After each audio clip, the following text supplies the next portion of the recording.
Moin zusammen. Herzlich willkommen zu meinem Vortrag. In Hamburg sagt man, Vertrauen ist gut, Kontrolle ist besser. Und das ist im Grunde die Definition von Zero Trust. Ladies and gentlemen, good morning and welcome. Before I continue, I would like to ask a question. Hands up. How many of you here, at some point, have given access to your system to a contractor, a third party, a vendor, but then never revoked it? 1, 2, 3, 4. Wow, I didn't expect to see that many hands. Well, actually I did, because the data indicates it's happening everywhere, all the time. My name is David Gordon, and I manage relationships with MSPs all over Europe at Cybersecurity, a company that has spent the last several years obsessing over exactly that problem that I just mentioned to you. What I want to do this morning is talk to you about what we've learned, what the data tells us, and what a real solution looks like. Here's the agenda for this morning. I'm going to begin by giving you a brief introduction to Cybersecurity, and then I want to move on to discuss 3 main topics. The first is, what is Zero Trust? I'm going to explain what Zero Trust means so that we're all on the same page. Then I'm going to move on to discuss the research the Keeper has undertaken in this field over the last couple of years, and I'll be looking at 2 different research studies to illustrate this. I think you'll find the results of these studies to be surprising. We certainly did. Then I want to show you what Zero Trust actually looks like when it's implemented properly within an organization. And I'm going to use the example of Keeper PAM to do just that. But before I go any further, brief introduction to Keeper. In Formula 1, milliseconds matter.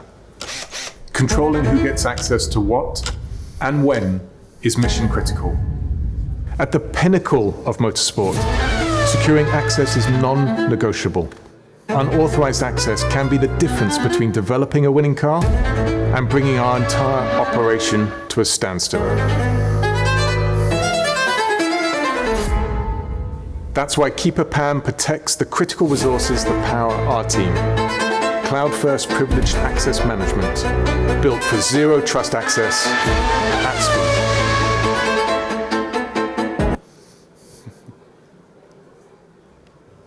So what is Cybersecurity? Well, at its core, Keeper is a cybersecurity platform that focuses on securing access to secrets, credentials, and privileged resources, no matter where they happen to live. Keeper has been around since 2009, and we're experts in identity access management, built using a Zero Trust, Zero Knowledge architecture. I'll talk more about that in just a few minutes. But it's important to understand that Keeper holds a number of leading industrial certifications, including the likes of ISO 27K, SOC 2 and SOC 3, and FedRAMP, to name but a few examples. We're published in 23 different languages, and we serve 150 countries worldwide. So now, I'd like to move on to the second, the first main topic of my presentation this morning, and that's what is Zero Trust. So what is Zero Trust? Well, it's a cybersecurity framework that eliminates the concept of implicit trust.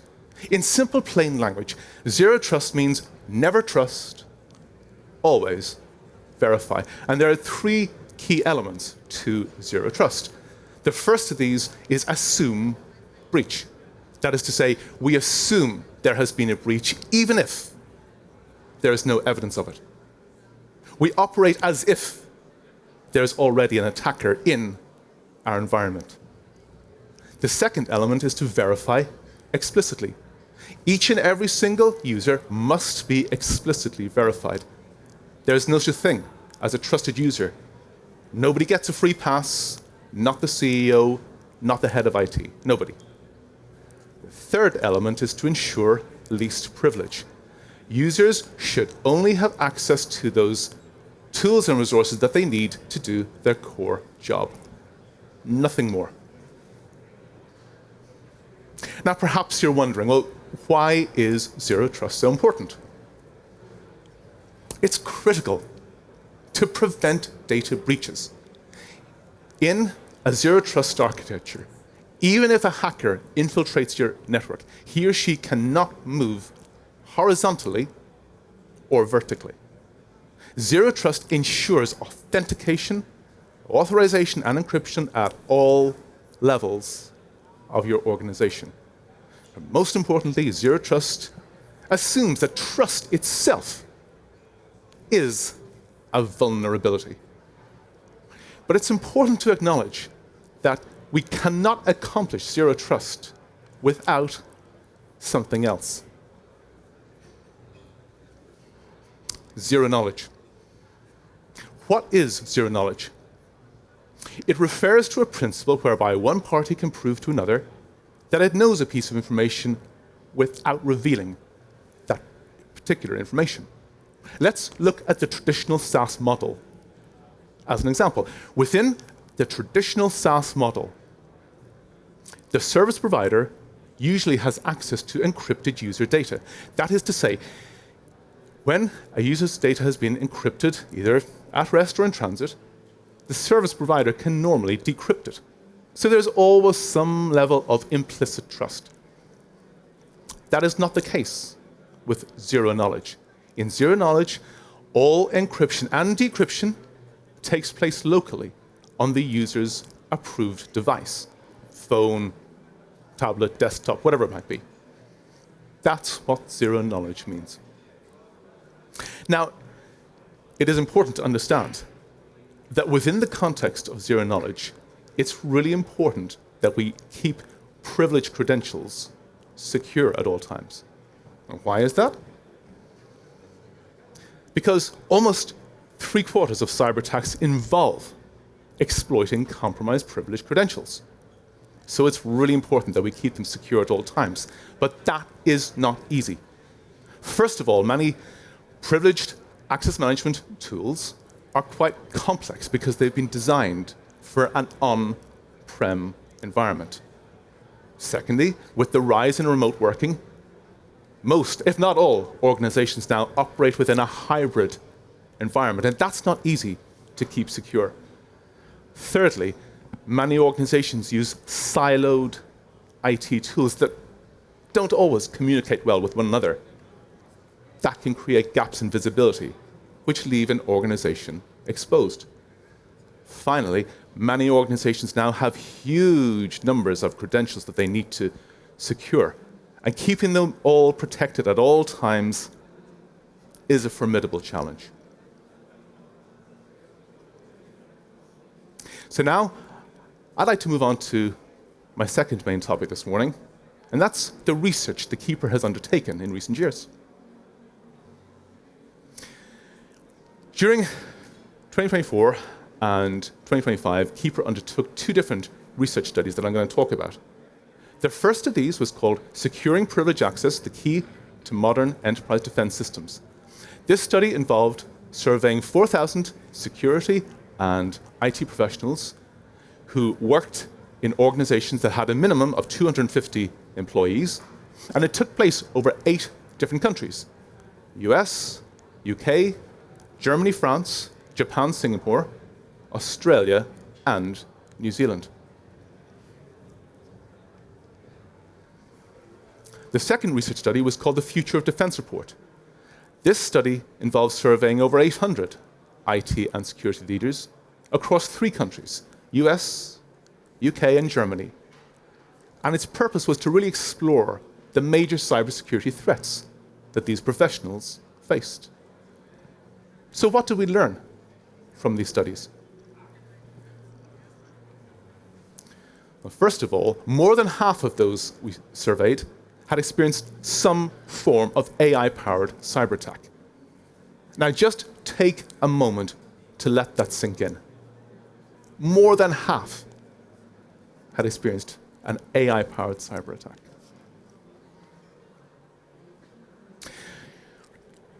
%36% had experienced some form of supply chain attack. Almost the same percentage had experienced cloud jacking, somebody stealing login credentials to access sensitive cloud data. 34% had experienced an IoT or 5G network attack, and 24% had experienced a fileless memory-based attack.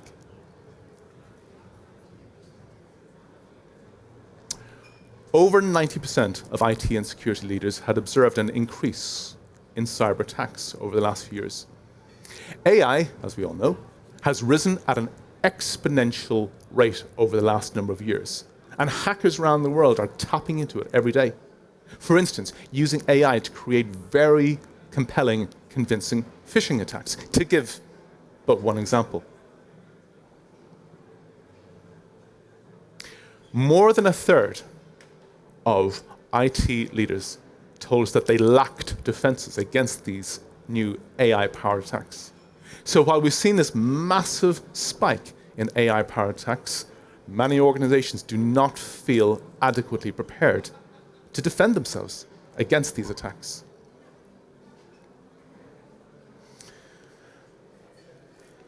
But it's important to acknowledge that while we've seen this massive rise in this new form of cyber attack, the older and more traditional cyber attacks have not gone away.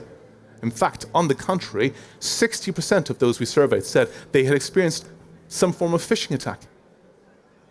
Almost the same number had experienced some form of malware attack. Almost half had experienced a ransomware attack, and almost 40% had experienced some form of password-based attack. So those older, more traditional attack vendors haven't disappeared. They're still very much present.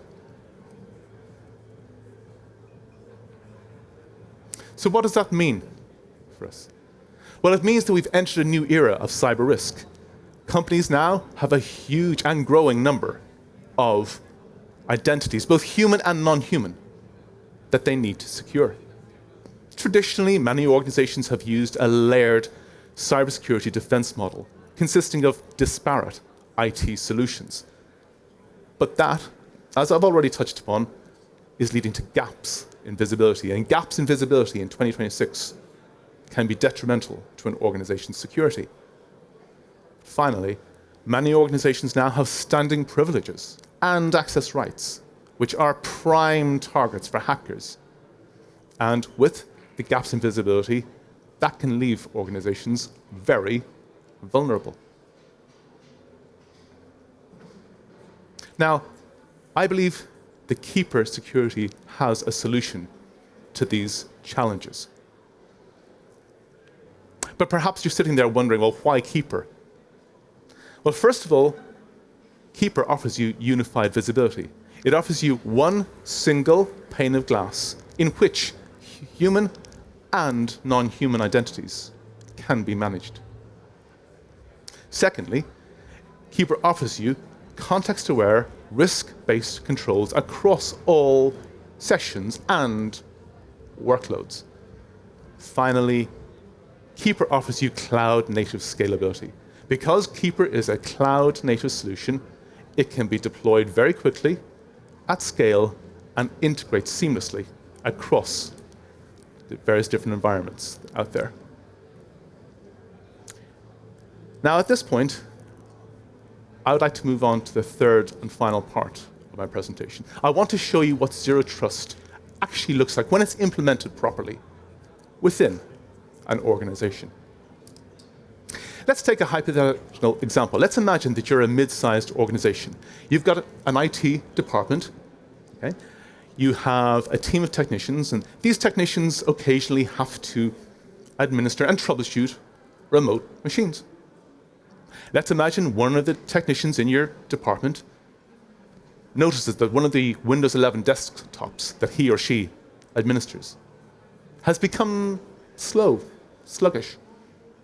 The technician decides to update the Microsoft NVMe disk on that Windows 11 desktop. In order to do that, the technician uses Keeper PAM. What would that look like? This is the Keeper Vault. This is where we store all of our secrets and credentials. So the technician opens a shared folder. He or she clicks on the Windows 11 desktop that he or she administers, and then they click on Anrufen, or launch, the case may be, and this now establishes a connection to that Windows 11 desktop. You'll notice the technician has not been required to enter in any login credentials.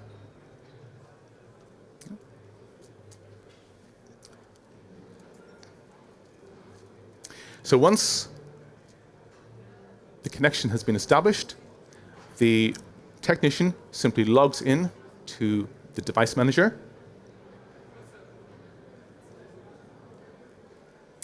and updates the driver on the NVMe disk. As soon as the technician has completed their task, they simply close this session and terminate that connection to that Windows 11 desktop. The technician retains no standing privilege, no access rights. If that technician were to leave your organization and go and work for some other organization, he or she would not be able to access that Windows 11 desktop ever again. So what does that mean? Well, it means we need to adopt and embrace a new mindset. And that new mindset is platforms rather than individual products. As I pointed out, using disparate IT solutions can and will lead to gaps in visibility. By unifying password management, secrets management, privilege session management, and endpoint privilege management into one single platform, one single pane of glass, Keeper gives you much greater control and visibility at all times. You might remember in that video I showed you at the very start, the gentleman from Atlassian Williams said that controlling who gets access to what and where is mission critical. And that's exactly what Keeper allows you to do. It allows you to control exactly who gets access to what and when and where in one single platform.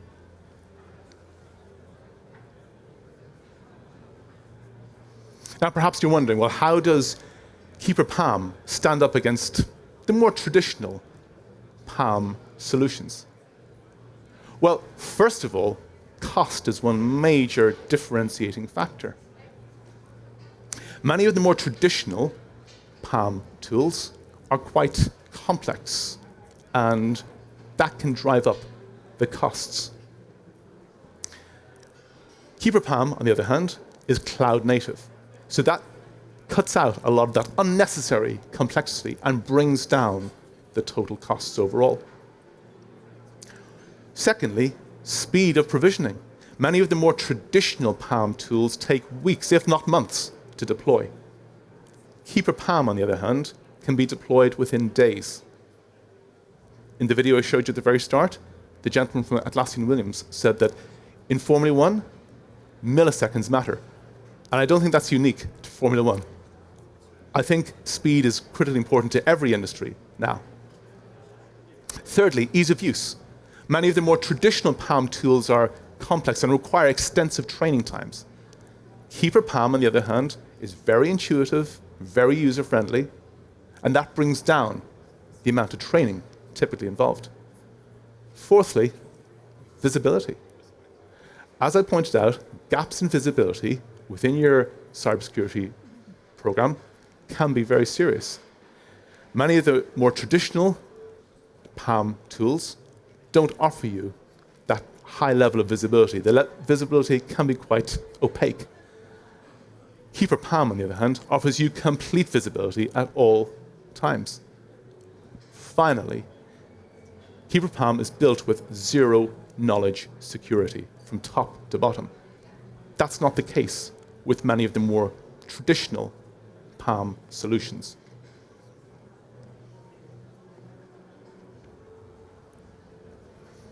So how does that look in the real world? Well, Keeper PAM is designed to address the critical everyday use cases that many organizations tend to deal with. And specifically, that means using fragmented tools that don't really scale or align very well with the principles of zero trust.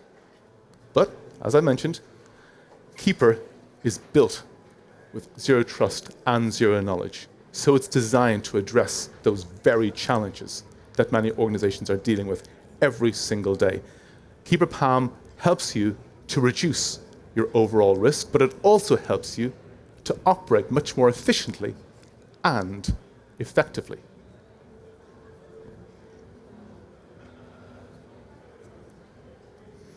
So, in conclusion, a zero trust PAM solution will improve your overall security posture while also reducing the level of complexity that you're typically dealing with. And a solution like Keeper PAM will help you to securely access every resource and every account, no matter where it's located, whether on-prem, in the cloud. Secondly, compliance. We all know that compliance can be a real headache for many organizations. Think of GDPR, or DSGVO, if you like. Meeting all of those requirements can be very difficult for many organizations. But within a zero-knowledge platform, each and every single action is verified and logged, and that creates a clear audit trail. So you can rest assured that you'll be fully compliant at all times. Thirdly, Keeper enables you to stay secure within a multi-cloud environment. Keeper offers you a unified management console in which you can enforce the principle of least privilege throughout the organization, and you can stay secure within the multi-cloud environment. Finally, because Keeper PAM offers you passwordless protection, it reduces the instance of password fatigue and also reduces the likelihood of a phishing attack. So, in short, zero trust is not simply better security. It empowers users to securely and seamlessly access all the tools they need to do their core job. You remember at the very start? I asked you that question about giving access to a contractor within your network. Okay. Well, zero trust will give you the power to have a more secure network. Okay. No contractor will ever roam freely within your network again. That is not simply better security, that's peace of mind. Thank you.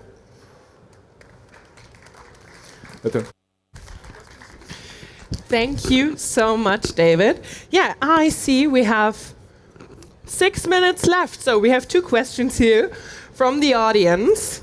So, can Keeper as a cloud-native solution be used in MPLS or offline environments? Ooh, MPLS, not 100% sure. Michael, anything to add to that? Yeah, can be. Yeah, so. Haben wir vielleicht ein Mikrofon? Handmikrofon?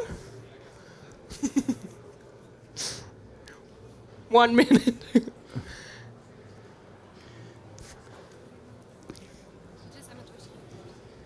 Danke. Oh. Thank you. MPLS is fine, yeah, it's fully supported. In terms of offline requirements, because the main component of Keeper PAM is cloud-based, it is going to need that external access. Yeah. So there is certain designs you can architect in terms of fully offline, but you're not getting it fully integrated into the vault. You're essentially using a standalone part of the PAM solution to get that feature. So for the full featured PAM solution, unfortunately, offline is not possible. Sorry. Okay. Thank you. Okay, thank you. Is a question in German fine? Can we try it? Can we try it? Okay. Wie ist eine Implementierung in einem Großkonzern möglich? Gibt es hier Referenzen? Oh, reference. Well, I'll have to answer in English, Yeah, but sure, I can. Yeah. sure. So it's to do with the implementation of PAM within a large organization. Very good question. The simple answer is there's no one size fits all. as I point out, Keeper PAM can be deployed seamlessly across all environments. But of course, if you have a large organization, I mean, yes, there are certain things that we need to take into consideration.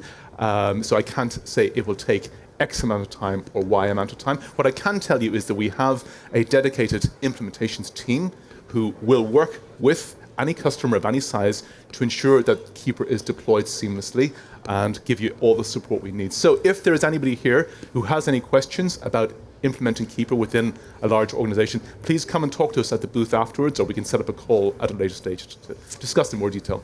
Thank you. You're perfect. We have one more time for a question. So just one last one. Yeah, sure. No worries. Yeah. How does the pricing model work? Is it per user, per seat, or something else? Very good. So the pricing model is per seat. So if you've got 20 employees and you want 20 licenses, you pay for those 20 licenses, and it's consumption-based billing, so monthly consumption-based billing. So you only get billed for what you actually use. Okay, perfect. Thank you, David. So, applause. Thanks. Thank you.